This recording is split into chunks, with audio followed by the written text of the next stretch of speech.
गांव में एक किसान रहता था। उसके 4 बेटे थे। किसान मेहनती था, लेकिन उसके चारों बेटे आलसी थे।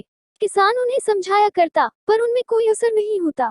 किसान जब बूढ़ा हो गया और उसे लगने लगा कि अब उसके कुछ ही दिन बच गए हैं, तो उसने अपने चारों बेटों को बुलाया और उनसे कहा, सुनो बेटो, अब मैं कुछ ही दिन का मेहमान हूँ।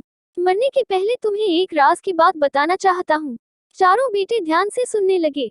किसान ने आगे कहा, अपने खेत में अपार धन गड़ा हुआ है। मेरे मरने के बाद तुम खेत को गहराई तक खोदना, तुम्हें धन मिल जाएगा। तुम लोग आराम का जीवन बिताना। चारों बेटे खुश हो गए। उन्हें लगा कि अब उन्हें सारी जिंदगी काम नहीं करना पड़ेगा। कुछ दिनों बाद किसान की मृत्यु हो गई। उसका अंतिम संस्कार करने के बाद चारों बेटे खेत में जाकर खुदाई करने लगे। कई दिनों तक खेत खोदने के बाद भी उन्हें कुछ नहीं मिला। उन्हें अपने पिता पर बहुत गुस्सा आया, लेकिन उन्होंने सोचा कि जब खेत खुद ही गया है, तो यहाँ धान बो देते हैं। उन्होंने खेत में धान बो दिया। कुछ माह बाद खेत धान से लहलहा उठा। धान बेचकर उन्होंने अच्छा खासा धन कमा लिया। उस दिन उन्हें अपनी पिता की बात का अर्थ समझ आया कि उनके खेत में अपार धन छुपा है, बस उन्हें मेहनत करने की जरूरत है। उन्होंने उस दिन से जी तोड़ मेहनत करने का संकल्प ले लिया। सीख, मॉरल ऑफ छिपा हुआ धन कहानी। मेहनत का कोई विकल्प नहीं।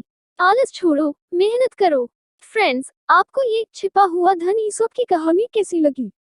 आप अपने कमेंट्स के द्वारा हमें अवश्य बताएं। ये एक farmer and 4 sons moral story in Hindi पसंद आने पर लाइक और शेयर करें।